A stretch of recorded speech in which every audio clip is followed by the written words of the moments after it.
Assembly సమావేశాలు continue అవుతున్నాయి. ఇప్పుడు లైవ్ చూద్దాం.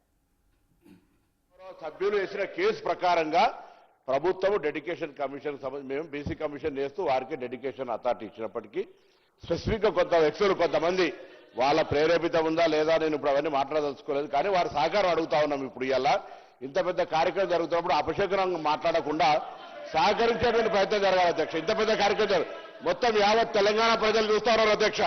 10 సంవత్సరాల్లో ఏం జరిగింది, 2018 చట్టం ఎవరు విమర్శించదలుచుకోలేదు. ఒకటే మరి జీవో 18 కోర్టు ఆదేశాల మేరకు 24 గంటల్లో డెడికేషన్ కమిషన్ చేసినటువంటి చిత్తశుద్ధితో ఉన్నాం అనే మాట దయచేసి గౌరవ సభ్యునికి సమాజానికి చెప్తారు. తప్పుడు వార్త పోతనేటువంటి ఆలోచన తప్ప బీసీ కమిషన్ మాయమైపోయింది, బీసీ కమిషన్ లేదు, జీవో 18 నెంబర్ తెచ్చారు అనేటువంటి రాంగ్ మంత్రిగా పనిచేసినారు. బలిన వర్గాల శాఖ వారికి విజ్ఞతగా వదిలేస్తాను. గౌరవ ముఖ్యమంత్రి సభలో ఉన్న అధ్యక్ష, నేను తప్పు చేస్తే మీరు సరి చేయండి. మంత్రి గారికి వాస్తవం తెలివై, ఎందుకంటే చెప్పాలి, వాస్తవం చెప్పాలి, నేను చెప్పాలి. ఆనరబుల్ మెంబర్ గౌరవనీయులు మాజీ మంత్రి గారు గౌరవ శాసనసభ్యులు కమలాకర్ గారు వారు చేసే రిమార్క్స్ సరైనది కాదు అధ్యక్ష. You have to take back అధ్యక్ష. పూర్తి స్థాయిలో అవగాహనతోనే వారు ఈరోజు ప్రత్యేకించి జిఓఎంఎస్ 26 కానీ 18కి సంబంధించిన అంశం విషయంలో వివరణ ఇవ్వటం జరిగింది అధ్యక్ష. ఎందుకంటే it has to go to public. వారు చెప్పే ఒక అంశం పబ్లిక్ పోయి మేము ఈరోజు, నేను కాదు సార్, మేము మిమ్మల్ని ఏం కాదంటలేను. ఇఫ్ యూఆర్ అగేన్స్ట్ ఓబీసీసీ రావద్దు అనుకుంటే మీరు చెప్పండి, రావద్దు అంటే ఊరుకుంటాము. మీకు వద్దు, మీ పార్టీకి వద్దు, ఓబీసీ రిజర్వేషన్ వద్దు అనుకోండి, ఈ విధంగా అవరోధం కలిగిస్తామంటే చెప్పండి సార్. వారి ఒపీనియన్ కూడా ఈ రోజు వారు ఆ విధంగా మాట్లాడటం సరికాదు. నేను దయచేసి please take back your remarks sir. గౌరవ సభ్యులు కమలాకర్ గారు, గతంలో మీరు మంత్రి పదవి చేశారు. ఒక మంత్రికి తెలియదనడము సమంజసం కాదు. ఆ మాటను మీరు వాపసు తీసుకోండి. సార్ అధ్యక్ష, ఆకారంలో పెద్ద ఉంటే అవగాహన ఎక్కువ ఉంటుంది అనుకుంటే నాకు తెలియదు అధ్యక్ష. అవగాహన లేదు అంటే ఆయన కంటే ఎక్కువ చదువుకున్నా, రాజకీయాల విద్యార్థి దశ నుంచి ఉన్నా, నాకు ఎక్కువ తెలియదు అని అంటే వాళ్ళ పార్టీ వాళ్ళ నాయకులు మాట్లాడతారు. కానీ నేనేమంటున్నా, ఆకారంలో పెద్ద ఉంటే అవగాహన ఎక్కువ ఉంటుంది అనుకుంటే దయచేసి అర్థం చేసుకొని ఆ మాటలు వాపసు తీసుకోవాలి. ఇది పొరపాటు. దయచేసి ఈ విధంగా మాట్లాడితే పొరపాటు అనే మాట మాట్లాడుతా ఉన్నా. సార్ ఒకటి స్పీకర్ సార్ నేను బాడీ షేమింగ్ నుంచి మాట్లాడితే కూడా చాలా కాంట్రవర్సీ అవుతుంది సార్. గౌరవ ముఖ్యమంత్రి హాల్లో ఉన్నారు అధ్యక్ష. నేను తప్పు మాట్లాడలేదు, క్లియర్ చెప్తున్నా. అతనికి అవగాహన ఎందుకు లేని మళ్ళీ చెప్తున్నా అధ్యక్ష. నేను మళ్ళీ చెప్తున్నా సార్ దిస్ ఈజ్ అబ్సల్యూట్లీ ఎందుకు అనవసరంగా ఎందుకు సార్ అది సార్. దయచేసి నేను మరొకసారి గౌరవ సభ్యులను కోరుతా ఉన్నాం. ఇది చాలా ఇంపార్టెంట్ బిల్ అధ్యక్ష. ఈ ఇంపార్టెంట్ బిల్లు చిన్న చిన్న అంశాలను మరి మీరు ప్రస్తావన చేయడం, అరే ఒక మంత్రిని పట్టుకొని అవగాహన లేయడం అనేది సరేనా? మీరు ఒప్పుకుంటారా? మీరు ఒక బలహీన వర్గాలకు సంబంధించి ఈ రోజు పరంగా జీవోలు తీసుకొచ్చిన వ్యక్తిపై ఆ విధంగా మాట్లాడటం సరికాదు అధ్యక్ష. It is not in the spirit of right discussion అధ్యక్ష. ఈ రోజు బలహీన వర్గాలకు సంబంధించిన చర్చ జరుగుతా ఉన్న సందర్భాన్ని దృష్టిలో పెట్టుకొని మాట్లాడమని చెప్తా ఉన్నాం అధ్యక్ష. ఈ రోజు నేను కూడా మరొకసారి చెప్తా ఉన్నాను, గంగుల కమలాకర్ గారికి మీరు విత్డ్రా చేసుకోవాల్సింది. ఈ రోజు రెండోసారి కూడా వారు ఆ విధమైన ప్రస్తావన తీసుకురావడం సరికాదు. సభా సాంప్రదాయాలకు కూడా చాలా విరుద్ధంగా ఉన్నాయి. నేను దయచేసి గౌరవ శాసనసభ్యులకు, ఎందుకంటే మంత్రిగా కూడా వారు చేసింది, బలహీన వర్గాలకు సంబంధించిన బాధ ఇబ్బంది వారికి కూడా ఇంకెక్కువ తెలిసి ఉంటుంది. సో తెలుసున్న సందర్భాన్ని పురస్కరించుకొని సహచరులు అందరూ కూడా ఈ విధమైన ప్రస్తావన తీసుకురాకుండా మనం మంచి కార్యక్రమానికి, ఒక మంచి బిల్లుకి, ఒక విప్లవాత్మకమైన బిల్లుకి, మొత్తం చరిత్రలో నిలిచిపోయే ఒక బిల్లుకు సంబంధించి మనం అందరం కూడా, మేమే కాదు మీరందరూ కూడా పాత్రధారులు అవుతా ఉన్నారు. ఆ పాత్రధారులకు సంబంధించి ఆ పాత్రను ఏ విధంగా నిర్వహిస్తామో ఆలోచన చేసి ఒక ప్రోగ్రెసివ్గా, ఒక ప్రాస్పెక్టివ్గా లెజిస్లేషన్ తీసుకురావడానికి మీ సలహా సూచనలు ఉపయోగ విధంగా ఉండాలని మరొకసారి వారిని మరి ఈ విధమైన ప్రస్తావనలు తీసుకురాకుండా ఉండాలని కోరుతా ఉన్నాను అధ్యక్ష.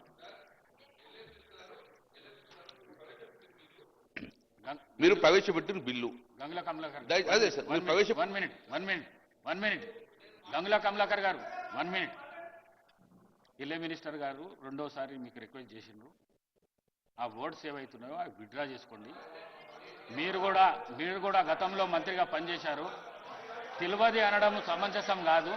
దయచేసి విత్డ్రా చేసుకోండి. కేటీఆర్ గారు ప్లీజ్ ప్లీజ్ ప్లీజ్, ఇది ఇంపార్టెంట్ బిల్. కేటీఆర్ గారు ఇది ఇంపార్టెంట్ బిల్లు.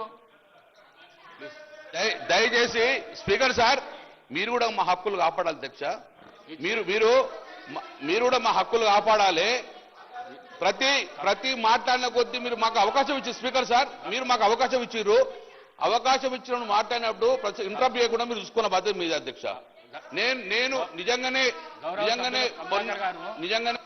గౌరవ సభ్యులు కమలాకర్ గారు ప్రతి సభ్యుని హక్కులు కాపాడేది చేరుకున్నది. కానీ మీరు ఏదైతే చేస్తున్నారో మీరు అనిపించుకోనికే చేస్తున్నారో అవి చేయకండి. ఇంపార్టెంట్ బిల్ ఉన్నది, బిల్ మీదనే మాట్లాడండి మీరు దయచేసి ప్లీజ్. మీరు కూడా గౌరవ అధ్యక్ష గారు, అధ్యక్ష పర్సనల్ గా మాట్లాడొద్దని మీరు కూడా మంత్రులు చెప్పండి. పర్సనల్ గా మాట్లాడితే ఇది అవకాశం ఇవ్వకండి. గంగుల కమలాకర్ గారు ఆ అవకాశం ఇవ్వకండి.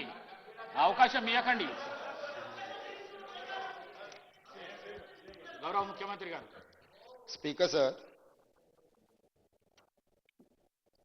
గౌరవ సభ్యులు 2009, 2014, 2018, 2023 4 సార్లు శాసనసభ్యుడిగా ఎన్నికైన వ్యక్తిగానే కాకుండా కరీంనగర్ లోకల్ బాడీస్లో మున్సిపల్ కార్పొరేటర్గా కూడా పనిచేసి స్థానిక సంస్థలు ఏ విధంగా పనిచేస్తాయి, రిజర్వేషన్లు ఏ విధంగా ఇస్తారు, రిజర్వేషన్లు ఇవ్వాలంటే తీసుకోవాల్సిన నిర్ణయాలు, సేకరించాల్సిన సమాచారం పట్ల బీసీ మంత్రిగా కూడా వారు పనిచేసి వారికి సంపూర్ణమైన అవగాహన ఉన్నదని నేను భావిస్తున్నాను. నేను అవగాహన లేదని నేను అనడం లేదు. కానీ ఈ సభను వేదికగా మార్చుకొని తప్పుడు సమాచారాన్ని బలహీన వర్గాలకు అనుమానం కలిగించే విధంగా, తెలంగాణ సమాజంలో అపోహలు సృష్టించే విధంగా వాళ్ళ పార్టీ ఆదేశాల మేరకు వారు ఏమన్నా మాట్లాడుతున్నారేమో నాకు తెలీదు. మొట్టమొదట ఈ మొత్తం వివరాలను సేకరించడానికి సంబంధించి బీసీ కమిషన్కి ప్రభుత్వము ఇవ్వడం జరిగింది. ఆ తర్వాత ఆర్ కృష్ణయ్య గారు రాజ్యసభ సభ్యులు రిట్ పిటిషన్ నెంబర్ 30381 ఆఫ్ 2024 వారు హైకోర్టులో ఒక రిట్ పిటిషన్ ఫైల్ చేసి ఇది బీసీ కమిషన్ ద్వారా కాదు, డెడికేటెడ్ కమిషన్ ద్వారా ఈ సమాచార సేకరణ మొత్తం జరగాలి, ట్రిపుల్ టెస్ట్ బాధ్యతలను అప్పగించేందుకు డెడికేటెడ్ కమిషన్ వేయండి అని చెప్పి ఆర్ కృష్ణయ్య గారు హైకోర్టుకు వెళ్ళడం జరిగింది అధ్యక్ష. వారి పిటిషన్ బేసిస్ మీద హైకోర్ట్ ఆఫ్ తెలంగాణ రాష్ట్ర ప్రభుత్వానికి ఆదేశాలు జారీ చేసి, ఇది ఆ కాపీ అధ్యక్ష. దాని ప్రకారము 24 అవర్స్ తిరిగే లోపలనే హైకోర్టు ఆదేశాలు ఇచ్చిన మరుక్షణం తెలంగాణ రాష్ట్ర ప్రభుత్వం చిత్తశుద్ధితో బలహీన వర్గాలకు ఎన్నికల సమయంలో ఇచ్చిన మాట నిలబెట్టుకోవాలి, 42% రిజర్వేషన్లు ఇవ్వాలి, 600 అయినా అక్కడు సూర్యుడు ఇక్కడ మొలిసినా ఇచ్చిన మాట నిలబెట్టుకోవాలని వారు ప్రాతినిధ్యం వహిస్తున్న గడ్డ మీద నుంచి 2004న శ్రీమతి సోనియా గాంధీ గారు తెలంగాణ ప్రజల యొక్క ఆకాంక్ష నెరవేరుస్తా అని చెప్పి ఎన్ని ఒడిదుడుకులు వచ్చినా, ఎన్ని అడ్డంకులు చేసినా, ఎంతమంది కుట్రలు పన్నినా, ఆంధ్రప్రదేశ్లో పార్టీ పూర్తిగా తుడిచిపెట్టకపోయినా, కేంద్రంలో అధికారం కోల్పోయినా, తెలంగాణలో రాజకీయ ఒడిదుడుకులను ఎదుర్కొన్న ఇచ్చిన మాట నిలబెట్టుకోవడం కోసం శ్రీమతి సోనియా గాంధీ గారు ఒక సాహసోపేతమైన నిర్ణయం తీసుకొని తెలంగాణ రాష్ట్రం ఇచ్చిన పార్టీ కాంగ్రెస్ పార్టీ అధ్యక్ష. అట్లాంటి కాంగ్రెస్ పార్టీ నాయకుడు రాహుల్ గాంధీ గారు ఈ 42% బీసీలకు, బలహీన వర్గాలకు భారత్ జోడో యాత్ర సందర్భంగా ఇచ్చిన మాటను అమలు చేయడానికి చిత్తశుద్ధితో అన్ని రకాల ప్రయత్నాలు చేసి ఎక్కడ కూడా వారే చెప్పినారు, గతంలో బీహార్లో చేస్తే అడ్డంకులు వచ్చినాయి, రాజస్థాన్లో చేస్తే అడ్డంకులు వచ్చినాయి, ఇతర రాష్ట్రాలలో చేస్తే అడ్డంకులు వచ్చినాయి. ఆ విధమైన అడ్డంకులు తెలంగాణ రాష్ట్రంలో రాకూడదు, బలహీన వర్గాలకు మేలు జరగాలి అన్న ఆలోచనతోటి అధికారుల కమిటీని, కమిషన్ని, మంత్రులను కూడా ఆయా రాష్ట్రాలకు పంపించి అక్కడ మొత్తం సమాచారాన్ని సేకరించి అక్కడ చట్టపరంగా న్యాయపరంగా ఎదుర్కొన్న సమస్యలను అన్నిటిని కూడా క్షుణ్ణంగా పరిశీలించి ఆ తర్వాత డెడికేటెడ్ కమిషన్ అపాయింట్ చేయడం జరిగింది అధ్యక్ష. ఈ మొత్తం ప్రక్రియ ఫిబ్రవరి 4, 2024 నాడు మొదలుపెట్టి ఫిబ్రవరి 4, 2025 సరిగ్గా 365 రోజులు తిరిగే లోపల పకడ్బందీ చట్టాన్ని చేసి ఈ రోజు తెలంగాణ రాష్ట్రంలో బలహీన వర్గాలకు స్థానిక సంస్థల పంచాయతీరాజ్లో స్థానిక సంస్థలు మున్సిపాలిటీస్లో 42% రిజర్వేషన్లు ఇవ్వాలని చిత్తశుద్ధితో మేము ముందుకు వెళ్ళినాం అధ్యక్ష. ఇదే కాదు, ఇదే శాసనసభలో మంత్రివర్గంలో తీర్మానం చేసి శాసనసభలో ఆమోదింపజేసి విద్యా ఉద్యోగ అవకాశాలలో 42% బిల్లును, అదేవిధంగా స్థానిక సంస్థల్లో 42% రిజర్వేషన్లు 2 బిల్లులను మేము ఆమోదించి గవర్నర్ గారికి పంపించినాం అధ్యక్ష. గవర్నర్ గారు వాటిని ఆమోదించకుండా రాష్ట్రపతి గారికి పంపించారు. దాదాపుగా 5 నెలల నుంచి ఆ 2 బిల్లులు రాష్ట్రపతి గారి దగ్గర ఉన్నాయి అధ్యక్ష.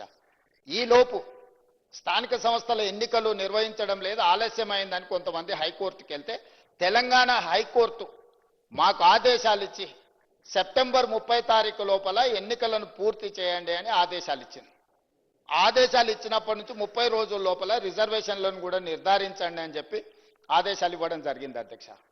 హైకోర్టు ఆదేశాల మేరకు ఉన్న పరిస్థితులను చట్టాలను అన్నిటిని పరిశీలిస్తే 2018లో చంద్రశేఖరరావు గారు తీసుకొచ్చిన పంచాయతీరాజ్ యాక్ట్ గంగ్ల కమలాకర్ గారు బీసీ మంత్రిగా ఉండుకుంటూ తెచ్చిన చట్టం ఏంటంటే 50% పరిమితికి లోబడి మాత్రమే ఎన్నికలను నిర్వహించాలి. 50% రిజర్వేషన్ల పరిమితికి లోబడి పంచాయతీరాజ్లో కానీ 2019లో తెచ్చిన మున్సిపల్ యాక్ట్ ప్రకారం కానీ 50% పరిమితికి లోబడి రిజర్వేషన్లు ఇవ్వాలని చట్టాలను తీసుకొచ్చింది. ఒకటి గంగ్ల కమలాకర్ గారు, రెండో మున్సిపల్ చట్టం తీసుకొచ్చింది వారి యజమాని. ఈ 2 చట్టాలు గుదిబండగా మారి అడ్డంకిగా మారడంతో ఈ ఎన్నికలు నిర్వహించడానికి మా ప్రభుత్వం చిత్తశుద్ధితోటి ఎంబడే ఆర్డినెన్స్ తీసుకొచ్చి ఈ అడ్డంకిని తొలగించండి అని మళ్ళీ ఆర్డినెన్స్ను గవర్నర్ గారికి పంపించినాం అధ్యక్ష. గవర్నర్ గారు ఆ ఆర్డినెన్స్ను కూడా వీళ్ళ మాటలు నమ్మి, ఒకప్పుడు ఆయన ఒక రాష్ట్రానికి ఆర్థిక మంత్రి, ఒకప్పుడు ఈ రాష్ట్రానికి ఆర్థిక మంత్రిగా పనిచేసిన ఆయనకి ఇద్దరి మధ్యలో మిత్రులతో ఉండి తెర వెనుక లాబింగ్ చేసి ఇది కూడా రాష్ట్రపతి గారికి పంపించండి చెప్తే ఈ ఆర్డినెన్స్ కూడా రాష్ట్రపతి గారి దగ్గరకు పోయింది అధ్యక్ష. ఆ రోజు ఆర్డినెన్స్ ఎందుకు తెచ్చినాం అధ్యక్ష?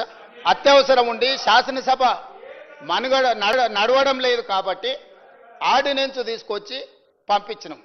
ఈరోజు శాసనసభ ఉన్నది కాబట్టి ఆర్డినెన్స్ రాష్ట్రపతి నుంచి ఆమోదం పొందలేదు. ఎప్పుడైనా అత్యవసరంగా ఆర్డినెన్స్ తెస్తే ఆ తర్వాత వచ్చే శాసనసభలో బిల్లు ఆమోదించుకుంటాం. ఇవాళ ఆ బిల్లులు తీసుకొచ్చి ఇక్కడ పెట్టి వీటిని ఆమోదించండి అని అంటే ఏమాత్రం ఇప్పుడు గంగ్ల కమలాకర్ గారు మాట్లాడింది చూడండి అధ్యక్ష. 42% రిజర్వేషన్లు బలహీన వర్గాలకు వస్తే మొదటి వరుసలో గంగ్ల కమలాకర్ సంతోషంగా ఉంటాడని చెప్పిండు.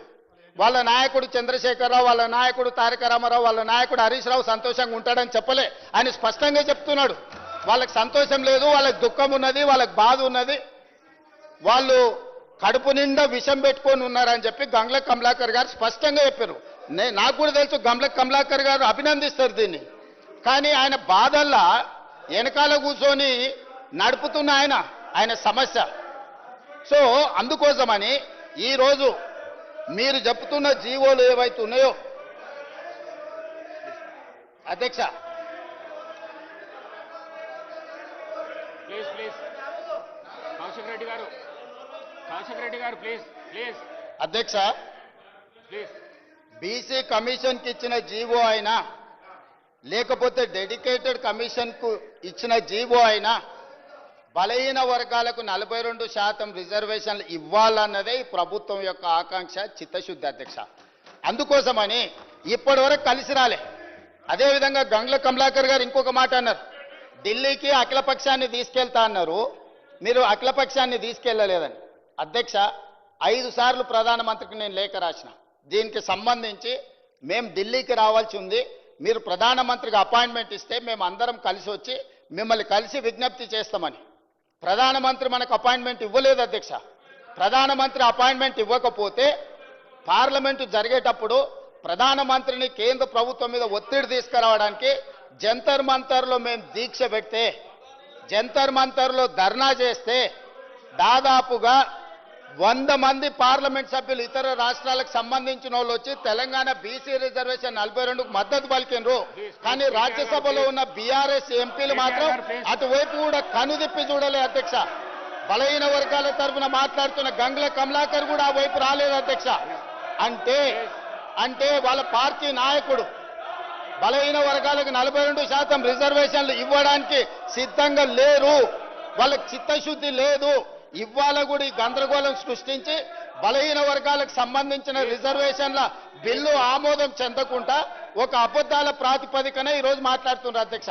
అందుకే ఇలాంటి వాళ్ళకి కనువిప్పు కలగడానికి ఫిబ్రవరి 4 ప్రతి సంవత్సరం సోషల్ జస్టిస్ డేగా నడుపుకోవడానికి ఇదే సభలో మా మిత్రులు పొన్నం ప్రభాకర్ గారు తీర్మానం ప్రవేశపెడితే ఆమోదించిన అధ్యక్ష. ప్రతి సంవత్సరము బలహీన వర్గాలకు న్యాయం చేసినందుకు బలహీన వర్గాల ఆత్మగౌరవాన్ని పెంచడానికి ఫిబ్రవరి 4 తారీఖును సోషల్ జస్టిస్ డే కింద జరుపుకోవాలని నిర్ణయించిందే ఈ ప్రభుత్వం. మిత్రుడు పొన్నం ప్రభాకర్ గారు మంత్రి గారు ప్రవేశపెట్టిన తీర్మానం అధ్యక్ష. ఈ ప్రభుత్వం చిత్తశుద్ధిని, మీరు తప్పులు చేసిండ్రు, మీ తప్పులకు ప్రజలు శిక్ష విధించిండ్రు, ప్రజలు ఒక తీర్పు ఇచ్చిండ్రు, ప్రజలు ఇచ్చిన తీర్పు మేరకు ఈ ప్రజాప్రభుత్వం ఏర్పడ్డది. ఈ ప్రజాప్రభుత్వం ప్రజలకిచ్చిన మాట ప్రకారం వాటిని అమలు చేస్తుంది. అమలు చేయడానికి మీరు సహకరించండి. ఒకవేళ మీరు సహకరించము, మీ బుద్ధే మారలేదంటే మళ్ళీ ప్రజలు మళ్ళొక తీర్పు ఇస్తారు. ఆ హోదా కూడా మిగిలదు చివరికి. కాబట్టి దయచేసి వీళ్ళు రాలే వాళ్ళు రాలే, అంతకంటే ముందు రాహుల్ గాంధీ గారు ఏం చేసిండ్రు, ఏం మాట్లాడినరు, ఏం హామీ ఇచ్చిండ్రు, ఏ నిర్ణయం మేరకు ముందుకు వెళ్తున్నామో వీళ్ళు మాకు సూక్తులు చెప్పాల్సిన అవసరం లేదు అధ్యక్ష. వాళ్ళ నాయకుని మొదట సభలో వచ్చి కూర్చోమనుండ్రు అధ్యక్ష. రాహుల్ గాంధీ వచ్చిండా లేదా, రాహుల్ గాంధీ ఆదేశం లేకుండా రేవంత్ రెడ్డి గారు ఇక్కడ ఈ నిర్ణయాలన్నీ చేస్తాడా అధ్యక్ష? ఇంత ఇంపార్టెంట్ చర్చ జరుగుతుంటే బలహీన వర్గాలకు న్యాయం చెయ్యాలని 100 సంవత్సరాల నుంచి జరగని కులగణన తెలంగాణ రాష్ట్ర ప్రభుత్వం చేసినందుకు ఏది ఏమైనా రాజకీయాలను పక్కన పెట్టి ప్రధాన ప్రతిపక్ష నాయకుడు చంద్రశేఖరరావు గారు వచ్చి ఒక మంచి మాట, అయ్యా మేము చేయలేని పని ప్రజాప్రభుత్వం కాంగ్రెస్ పార్టీ చేసింది, నేను అభినందిస్తున్నా అంటే వారి పెద్దరికం పెరిగి ఉండేది కదా అధ్యక్ష. వారేమో రారు, ఇక వచ్చిన ఆయననేమో గిట్లున్నాడు, ఎట్లున్నాడో మీకే కనిపిస్తుంది ఆ పైనుంచి. ఇట్లాంటి వాళ్ళందరినీ ఇందులోకి దోలి తాను చెడ్డ కోతి అంట వనమల్ల చేర్చిందంట. అట్లనే ఉంది ఈ వ్యవహారం. కాబట్టి ఇప్పటికైనా మిత్రులు గంగుల కమలాకర్ గారికి నా సూచన, ఈ ఒక్క విషయంలోనన్నా వాళ్ళ ఒత్తిడికి లొంగకు. ఏమైనా మంచి షెడ్ ఉంటే నేను చూసుకుంటా, నువ్వేం వాళ్ళకి భయపడకు మిత్రమా. మంచి షెడ్ ఏమైనా ఉంటే నేనున్నా, మనం పాత మిత్రులమే కదా, నీకు తెలియందేముంది. వాళ్ళ ఒత్తిడికి లొంగకు, వాళ్ళకి ఇష్టం లేదు. వాళ్ళ పోకడలు దగ్గరికి వెళ్ళి నువ్వు చూసినావు. పర్టికులర్గా కరీంనగర్లో నీకైనా ఎల్రమ్న గారికైనా పొన్నం ప్రభాకర్ గారైనా వాళ్ళ పోకడలు ఎట్లుంటాయో నీకు తెలియదా, నేను చెప్పాలనా?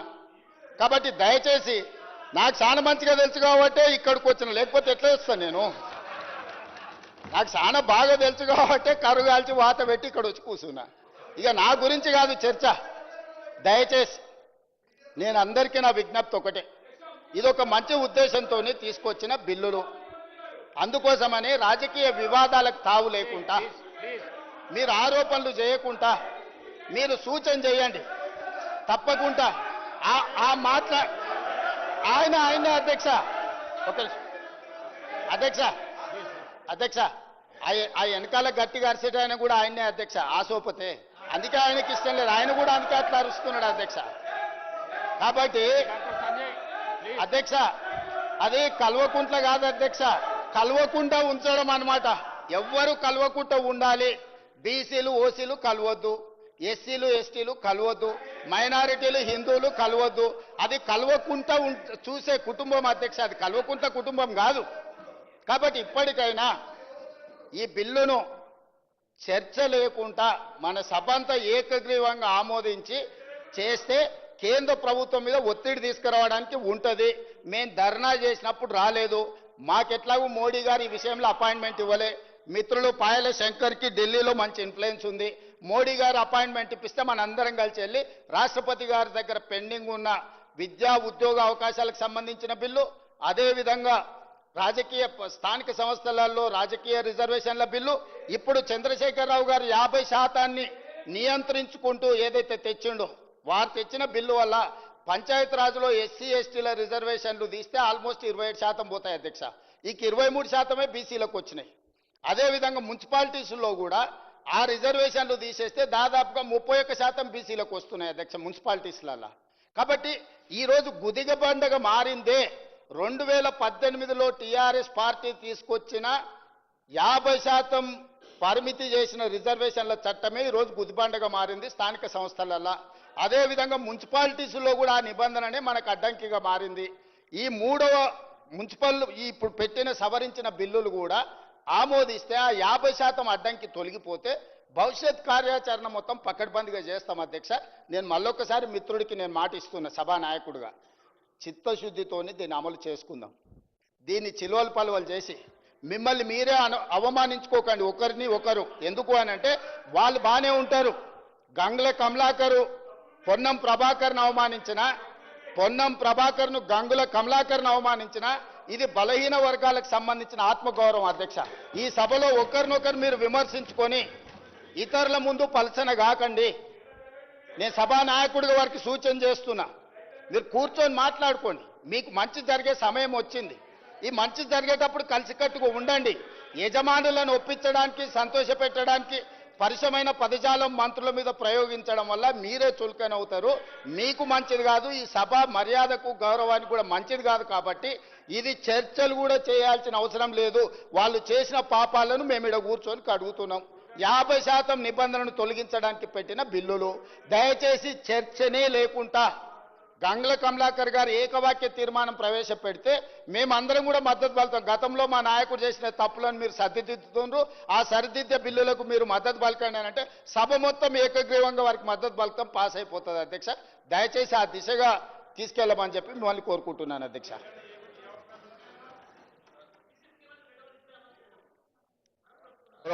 గౌరవ ముఖ్యమంత్రి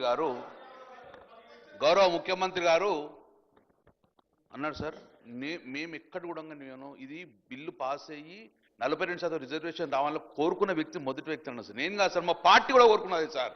నేను మాట్లాడింది నేను ఒక్కని కాదు సార్, గౌరవ ముఖ్యమంత్రి గారు ఉన్న పర్సన్ కాదు సార్. నేను మాట్లాడేది on behalf of the BRS party. మా బీఆర్ఎస్ పార్టీ కోరుకున్నది కాబట్టే ఇది కావాలని కోరుకున్నా సార్. సరే దాన్ని డీపోను సార్. గౌరవ ముఖ్యమంత్రి గారు నేను ఒక్కటి సార్ నేను చెప్తున్నా, మీరు కూడా మాట్లాడింది కదా సార్. నేను 18 జీవో వరకు వచ్చిన సార్. 18 జీవో తర్వాత మనం ఎవరైనా కానీ ఇందిరా సహాని 1992 ఇందిరా సహాని జడ్జిమెంట్ సుప్రీంకోర్టు ఇచ్చిన డైరెక్షన్ ప్రకారమే ఏ కోర్టైనా పోతుంది సార్. మీరు 18 తర్వాత 2018 జీవో తర్వాత క్లియర్గా కోర్టు మన హైకోర్టు ఏం చేసిందంటే 18 తర్వాత సార్ 18 కానీ ఆపుతున్నారు. 18 తర్వాత కోర్టు ఏం చేసిందంటే మీరు as per the Indira Sahani court ప్రకారము ఒక డెడికేటెడ్ కమిషన్ వేయమని చెప్పేసి మీకు ఇచ్చేసారు. ఇప్పుడు వచ్చేది సార్ ఇక్కడ 27/8/2024లో వికాస్ కిషన్ రావు గావెల్లి స్టేట్ మహామారి కోడ్ చేసుకుంటూ 13వ ఆర్టికల్ 13 చదువుకోండి అని అప్పుడు డెడికేటెడ్ కమిషన్ ఉంటే అప్పుడు మనం 46 జీవో తీసుకొచ్చినాం సార్. భూసాని వెంకటేశ్వర ద్వారా అప్పుడు భూసాని వెంకటేశ్వర కమిటీ ఏక డెడికేటెడ్ కమిషన్ జీవో నెంబర్ 46 ప్రకారం ఇచ్చింది సార్, 18లో కాదు సార్. నేను అదే దాన్ని రెక్టిఫై చేయమని చెప్పినాను సార్. సార్ దయచేసి మీరు సూచన ఇవ్వమన్నారు. నా సూచన విమర్శగా భావించుకోకండి సార్. నా సూచన ఎప్పుడు విమర్శగా భావించుకోకండి. మీరు సూచన కన్సిడర్ చేస్తారా consider, that is your wish. కానీ నేను సూచన చేసిన ప్రకారం మాత్రము నేను స్టడీ చేసి సార్, ఒక బీసీ మంత్రి స్టడీ చేసిన, తమిళనాడు వేనా బీహార్ వేనా నా సూచన పరిగణన తీసుకుంటే ఎలాంటి అడ్డంకులు లేకుండా తమిళనాడులో ఎట్లయితే రిజర్వేషన్ పాస్ అయినాయో అది కావాలని కోరుకుంటా సార్. బీహార్లో ఎట్లయితే ఫెయిల్ అయినాయో అది కావద్దని కోరుకుంటా సార్. నేను చెప్పింది అదే కదా సార్. సార్ ఇక్కడ జరిగింది అదే సార్. భూసాని వెంకటేశ్వర కమిటీని 46 జీవోతో వేశారు sir.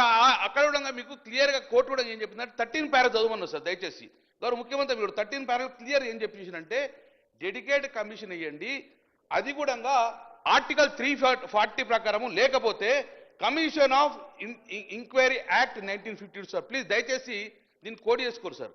Commission of enquiry act 1952 దీని కింద మాత్రమే మీరు డెడికేటెడ్ కమిషన్ వేయాలి. Speaker sir,